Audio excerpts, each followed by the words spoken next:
Hola, ¿qué tal amigos? Sean todos bienvenidos, espero y se encuentren muy bien. Yo soy Aarón Huerta Gutiérrez, soy estudiante de medicina en la Universidad Veracruzana y esto es Tu Colega en Bata. El día de hoy vamos a hablar acerca de la Leishmania, ¿ok? Y vamos a ver su ciclo biológico, los síntomas, la patogenia, cómo se diagnostica, cómo se trata, ¿ok? Este es un video de una serie de videos de un curso de parasitología que estoy realizando, así que si te interesan los demás videos, bueno, pues puedes pasar a verlos. La dinámica es que vamos a ir diseminando un diagrama, no vamos a ver la información de forma lineal, sino que la vamos a ver como con un diagrama de flujo y pues la idea es que tú también lo vayas realizando, es decir, lo vayas copiando, así va a ser un poco más dinámico y no te va a aburrir tanta información porque pues es algo bastante común que suele suceder. Ya como forma introductoria estamos viendo aquí un par de imágenes de cómo es que la leishmanía afecta a las personas. Vamos a ver ahorita todas estas características clínicas y pues por este lado tenemos al flebotomo, que este no es el parásito, eso es muy importante, este simplemente va a ser el vector que lo va a transmitir, es el culpable. Entonces, vamos a comenzar por este lado. Todo inicia aquí, una pequeña definición de qué son los hemoparásitos, porque sí, la leishmania está dentro de lo que son hemoparásitos y pues son parásitos que viven en la sangre, es lo más importante de recordar, viven en la sangre y comúnmente van a ser transmitidos por vectores artrópodos hematófagos, es decir, que se alimentan de la sangre. El día de hoy no vamos a ver esta parte derecha del diagrama, nos vamos a ir por este lado y vamos a pasar por el lado de los protozoarios, que bueno, son organismos eucariotas unicelulares. Dentro de los protozoarios tenemos los apicomplejos, que el otro día vimos un ejemplo de ellos. Tenemos los ciliofora y tenemos los sarcomastigofora, que esto sería el filum. Y bueno, vamos a continuar por este lado, por el lado de los sarcomastigofora. Vamos a tener de clase a los Rhizopodea y a los Zoomastigofora. Que bueno, estos son los flagelados. Esa es su característica, son flagelados. Aquí en el género, bueno, vamos a tener a varios que bueno, en otras ocasiones los hemos visto. Tenemos a las tricomonas, tenemos a Giardia, pero el que nos interesa es este que está aquí en verdecito, que es la Leishmania. Muy bien, una vez ubicados un poco con la taxonomía, vamos a entrar acá al centro del diagrama. Todo esto es como lo que vamos a ver ahorita. Entonces todo empieza aquí en el centro, ¿sí? Vamos a ver diagnóstico, tratamiento, ciclo biológico, la definición, la taxonomía y la patogenia. Ahorita vamos a iniciar con lo que es la taxonomía y la definición. Después vamos a pasar al ciclo biológico y después del ciclo biológico vamos a hablar un poco del diagnóstico, tratamiento y lo demás. Fíjense, esto es muy importante y es una idea que quiero compartirles. Normalmente yo considero que sí es ideal siempre iniciar con el ciclo biológico y muchos se preguntarán por qué, pero es que si tú te vas directamente a los síntomas, a las características clínicas, es difícil que le puedas dar una respuesta a por qué está ocurriendo cierta manifestación clínica. Debes de entender primero lo que sucede en las células y eso se ve en el ciclo biológico y ya una vez entendiendo eso es más fácil recordar todo lo demás. ¿Ok? Perfecto. Muy bien, entonces vamos a iniciar por lo que es la taxonomía y la definición. Primero vamos a mencionar que la leishmanía va a ser una infección producida por protozoarios flagelados del género Leishmania y va a presentar manifestaciones cutáneas, mucocutáneas, viscerales, es decir, que pues va a afectar las mucosas como las mucosas de la boca, las mucosas de la vía aérea y viscerales porque se puede diseminar. Ahorita vamos a ver por qué es que se puede diseminar. Va a ser transmitida por un mosquito. ¿Qué mosquito va a ser? El Flebotomus. Ese es, digamos, a nivel mundial, o ahorita vamos a ver bien epidemiológicamente dónde está distribuido, pero aquí en México el que nos importa es Lutzomia olmeca. Aquí tenemos una foto real de cómo se ve este mosquito y aquí tenemos una ilustración bastante bonita, ¿no? Como si fuera un preso. Se le conoce como flebotomo. Tiene diferentes nombres en diferentes partes del mundo, se le conoce distinto, pero bueno, este va a ser el culpable de transmitir la leishmaniasis. Las hembras, esas son las que nos importan, son hematófagos, es decir, que pues ellas sí se alimentan de la sangre y los machos son fructíferos, ellos pues no chupan sangre, ¿ok? Muy bien, es muy similar a lo que vimos con Plasmodium. Ahora, Vamos a pasar con la taxonomía. Vamos a irnos por este lado. Primero vamos a tener subgéneros, ¿ok? Vamos a tener primero la leishmanía, está otra que se llama bianía y la sauroleishmanía. ¿Por qué reciben nombres distintos? Te preguntarás. Bueno, esta clasificación es en base a la región del intestino donde se va a cumplir parte del ciclo biológico del parásito, ¿ok? Ok, a ver, déjenme ver si puedo hacer zoom. Perfecto.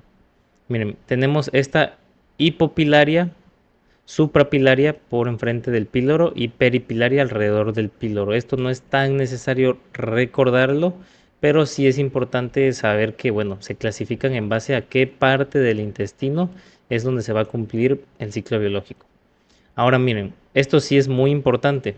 Vamos a tener lo que es el Nuevo Mundo y el Viejo Mundo. El Nuevo Mundo sería Argentina, Estados Unidos, Australia, Chile, parte de Sudamérica, Brasil, México, entre otros. Aunque no está marcado, cuenta como Nuevo Mundo.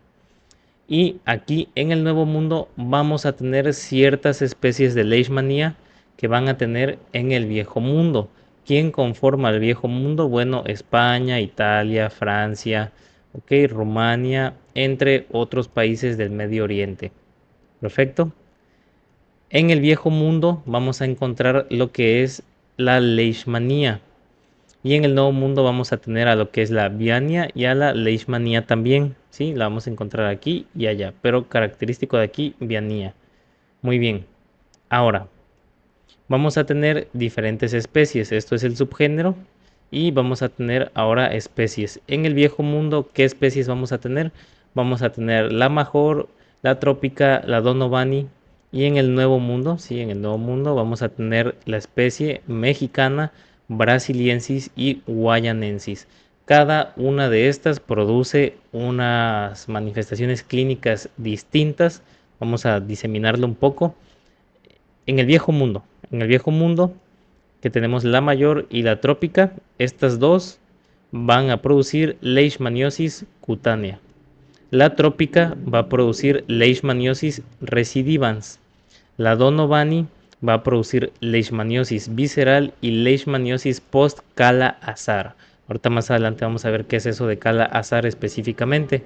Y aquí en el nuevo mundo, que tenemos la mexicana, brasiliensis y guayanensis, todas estas producen leishmanosis cutánea.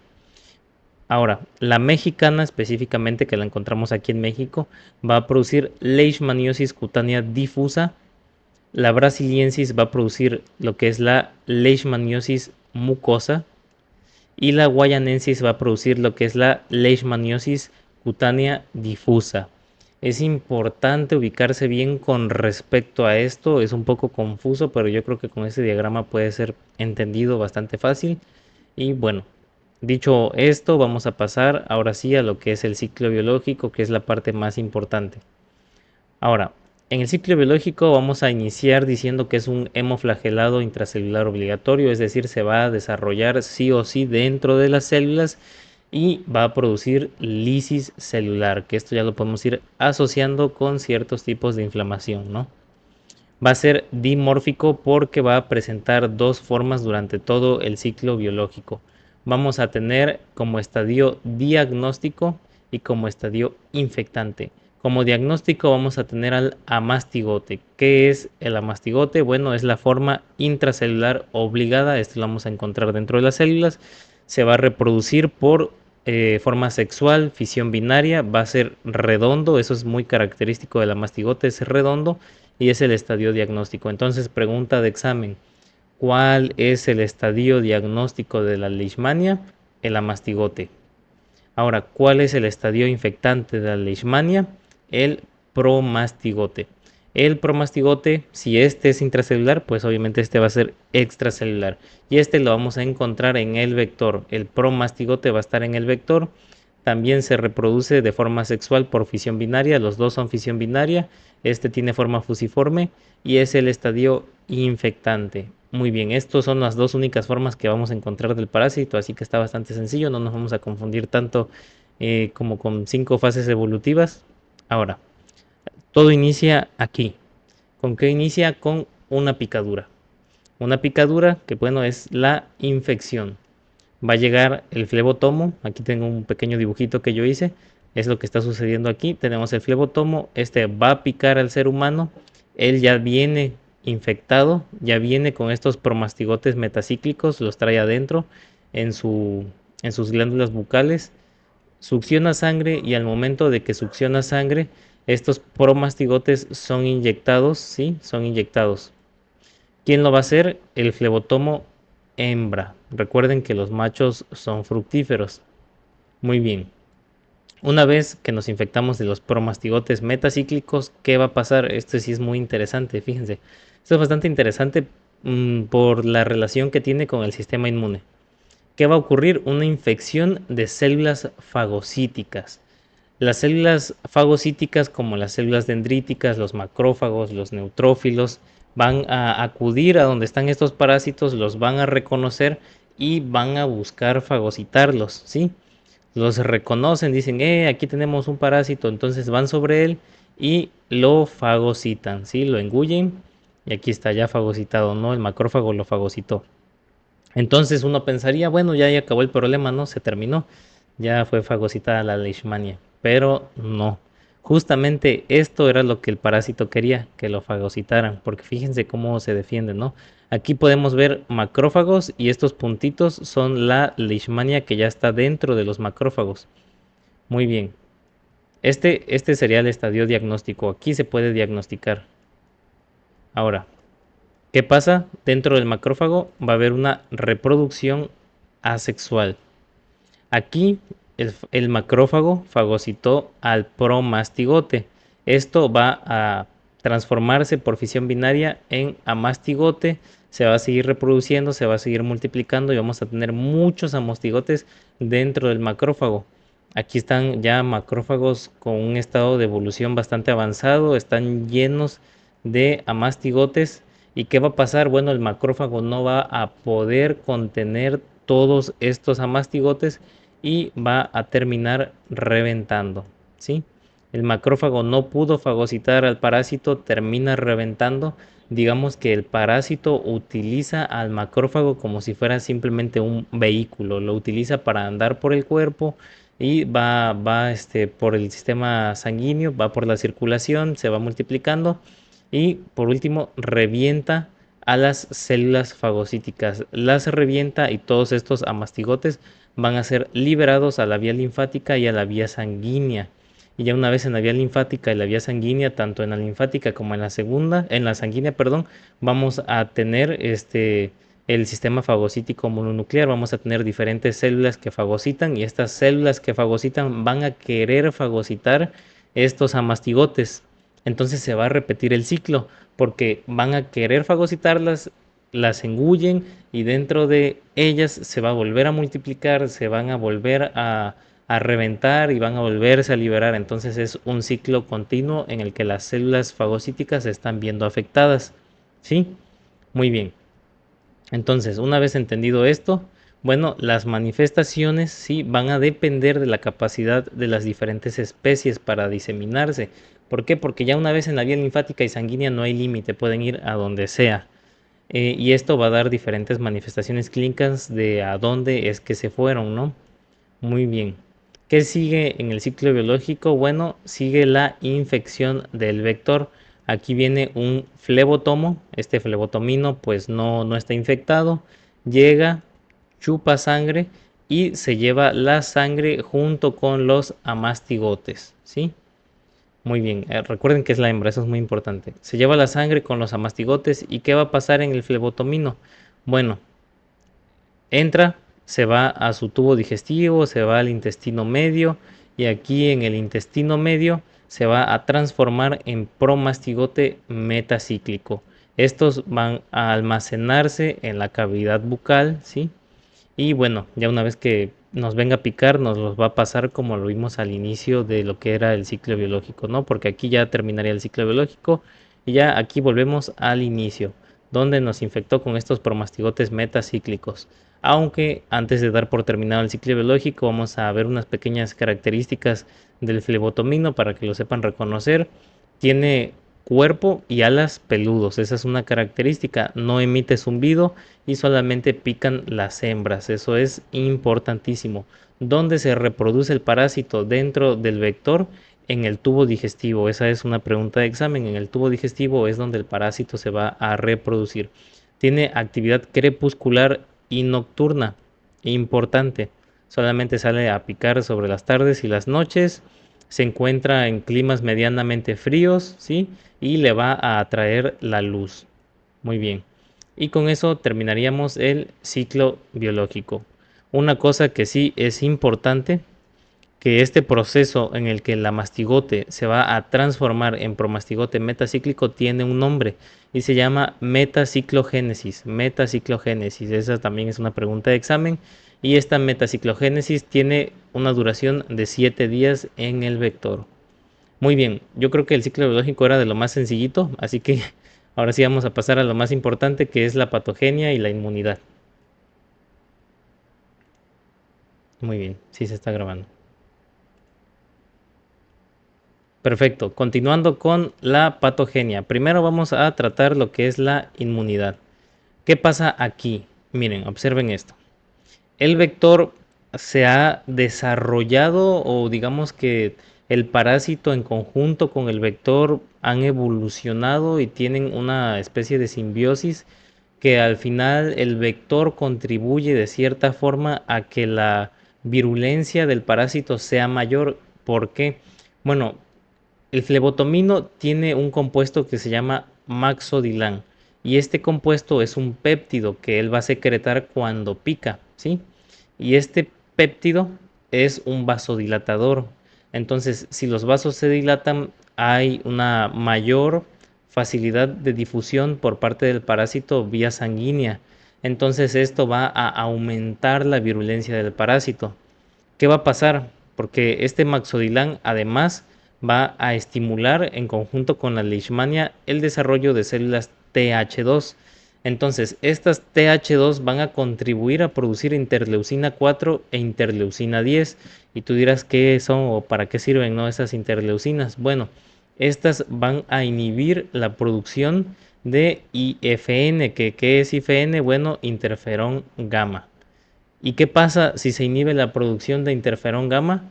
Que no va a haber activación de los macrófagos. Entonces, como no hay activación de los macrófagos, los parásitos no van a ser destruidos y la enfermedad va a progresar más. Sí, hay como digamos, es una doble parte porque en parte al final del día el parásito invade a los macrófagos, pero también si no hay producción de los macrófagos, los parásitos no van a ser fagocitados. Ahora, pasando con la patogenia. La patogenia la podríamos dividir en tres.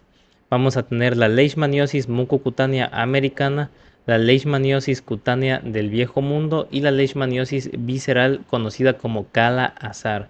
Vamos a iniciar con la americana porque ahorita que su cerebro está un poco fresco es cuando más necesito que pongan atención porque esta es la que se encuentra de este lado del mundo. Entonces, primero, ¿quién va a causar la leishmaniasis mucocutánea americana? Leishmaniosis brasiliensis, guayanensis, mexicana y amazonensis. Las vamos a encontrar distribuidas en diferentes partes de este lado del mundo, ¿no? En nuestro continente. ¿Cuáles son las manifestaciones clínicas? Bueno, va a tener una patogenia variable, sí puede variar bastante. Ahorita vamos a ver, vamos a diseminar, no una por una. Primero vamos a decir que hoy ahí está, vamos a tener una necrosis de la dermis y ulceración. Aquí lo pueden ver. Algo característico, ¿sí? de este tipo de leishmaniosis de la mucocutánea americana es que estas úlceras son indoloras, a pesar de que se ven muy graves, no duelen.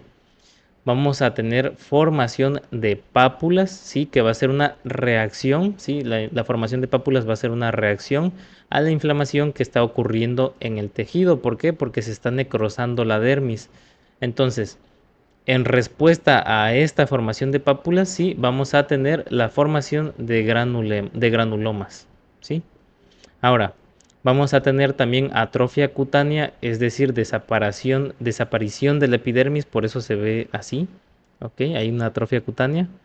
Y vamos a tener linfagitis o linfadenitis, que la linfadenitis no es más que un bloqueo de los vasos linfáticos, ¿sí? lo que va a producir una retención de líquidos. Ahora sumada la retención más la destrucción de lo que es la piel, pues se vería de esta forma. Muy bien. La linfagitis o linfadenitis, ¿por qué será, no? Si ustedes recuerdan, en el ciclo biológico vimos que las células fagocíticas van a ser destruidas. Ok, entonces hay lisis de las células fagocíticas y todas estas células que están siendo destruidas y los parásitos van a entrar a lo que es el sistema linfático.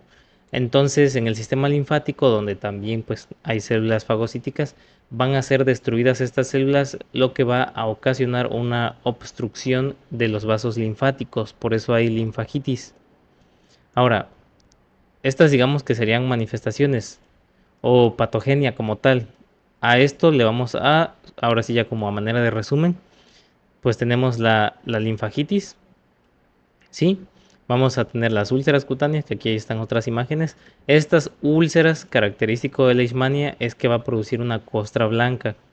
¿Por qué? Porque puede haber curación espontánea, aunque bueno, por lo menos en este tipo no, en otras sí, pero cuando se cura forma una costra blanca.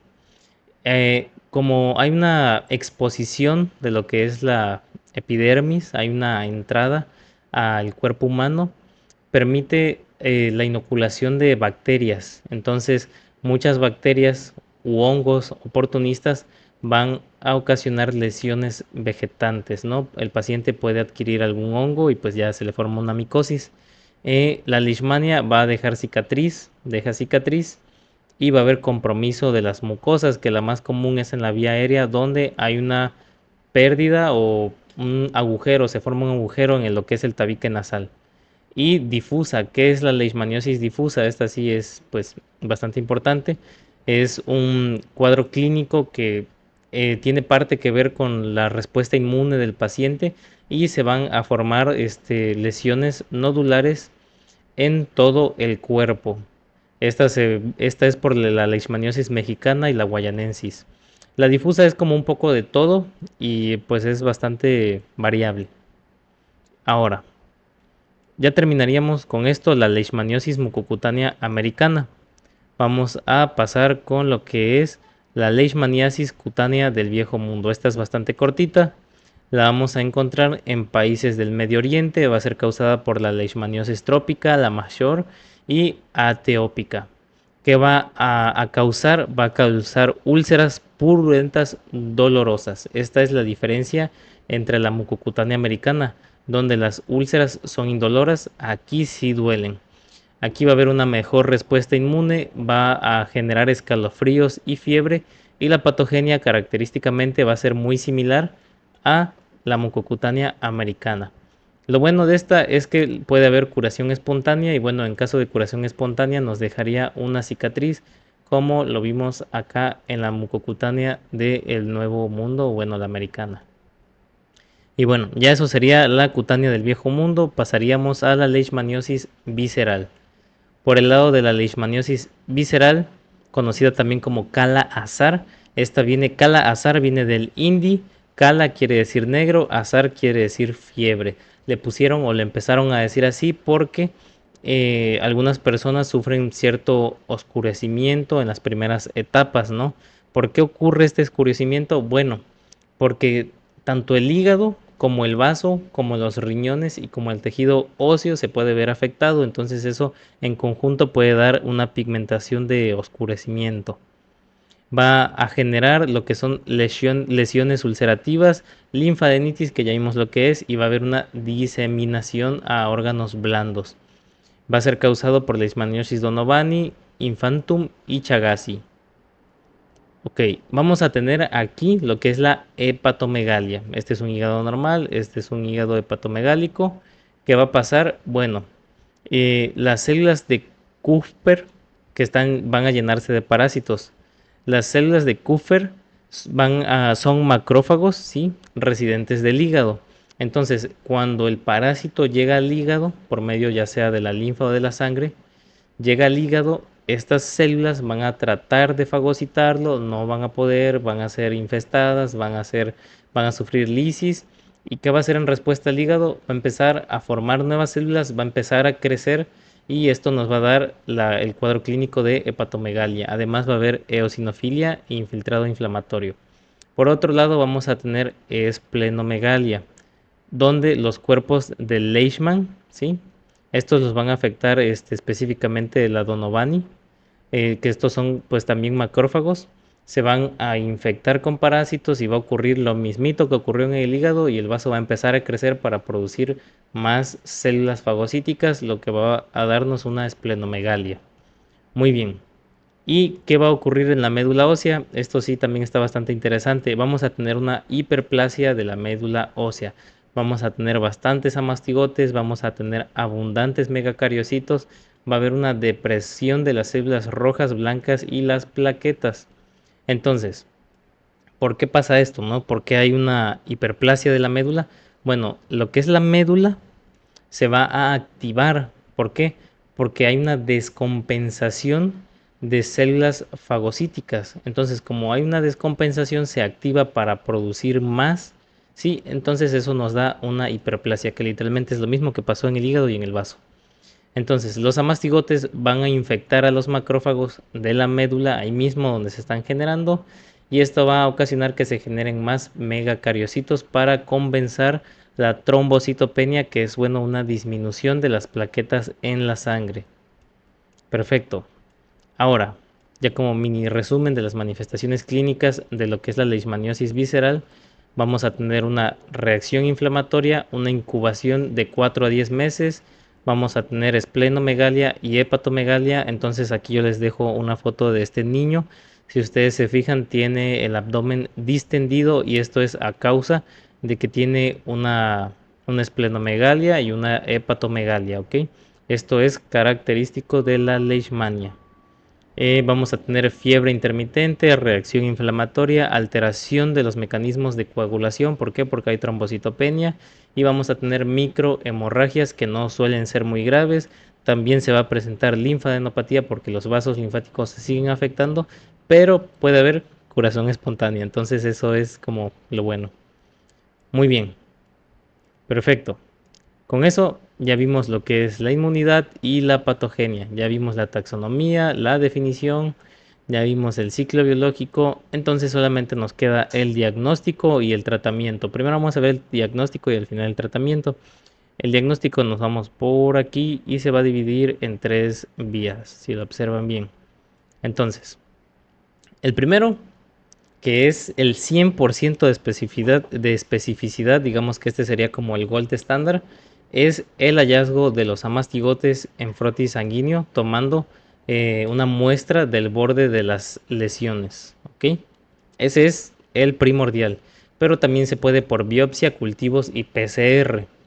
Vamos a tener la intradermorreacción de Montenegro. La intradermorreacción de Montenegro, muchos le dan como de que, oh, es muy importante y sí es muy importante. Sin embargo, no debemos de caer en que este tipo de intradermorreacción sí sirve, pero no es útil para la leishmanía visceral. Entonces es importante, no es útil para todos los tipos. Por eso el que más nos debe de interesar es el hallazgo de amastigotes en frotis sanguíneo. La intradermorreacción de Montenegro, ¿qué es? Bueno, vamos a tomar, sí, partes del antígeno, vamos a formar antígenos con amastigotes muertos de leishmanía. Generalmente va a ser de leishmanía brasiliensis. Se van a inyectar 0.1 mililitros en la cara anterior del antebrazo y se debería de formar una pápula como esta. Si se forma una pápula, quiere decir que es positivo a que la persona está infectado con leishmania o que ya tuvo contacto con la enfermedad de leishmania y tuvo curación espontánea en algún momento. Aunque nosotros para diagnosticar esto también debemos de relacionarlo con lo que es la historia clínica y la exploración física en el paciente es bastante importante porque si el paciente ya tuvo leishmanía en algún punto, tuvo que haberle quedado sí o sí costra, ¿ok? Perdón, cicatriz. Le tuvo que haber quedado una cicatriz característica de leishmanía. Muy bien. Ya para finalizar el video vamos a ir con el tratamiento. Espero y hasta este punto el video te haya gustado. Si te ha gustado deja un like, comenta si te gustaría como que añadiera más imágenes o si ya hay algo en específico que te gustaría que lo explique de alguna u otra forma, ¿no? Y si quieren estos diagramas, pues también igual díganme y yo se los puedo pasar. Ahora sí, vamos a seguir con el tratamiento. ¿Qué vamos a utilizar en el tratamiento? Bueno, vamos a utilizar antimoniales pentavalentes. ¿Y qué son los antimoniales pentavalentes? Pues contienen antimonio. ¿Y qué hace el antimonio? Va a inhibir las rutas metabólicas de estos parásitos. Entonces, esto nos va a permitir pues erradicar con el parásito. ¿Por qué? Porque muchas de sus funciones se van a ver afectadas. Ahora, ¿cuáles vamos a utilizar? Vamos a utilizar antimoniato de N-metilglucamina y gluconato de sodio, perdón. Y bueno, ya cuando el paciente se va curando, las ulceraciones van evolucionando de esta buena forma y al final lo que nos queda pues es la cicatriz que mencionaba. Y eso habría sido todo, amigos. Entonces, muchas gracias por ver el video. Hay más videos donde hemos visto Plasmodium, Trypanosoma cruzi, que es la enfermedad del Chagas. Y pues hay más, ¿no? También hay videos o voy a hacer videos también de bacteriología, de virología, entre otros. Eso es todo por hoy. Espero que les haya gustado mucho y nos vemos hasta la próxima. Adiós.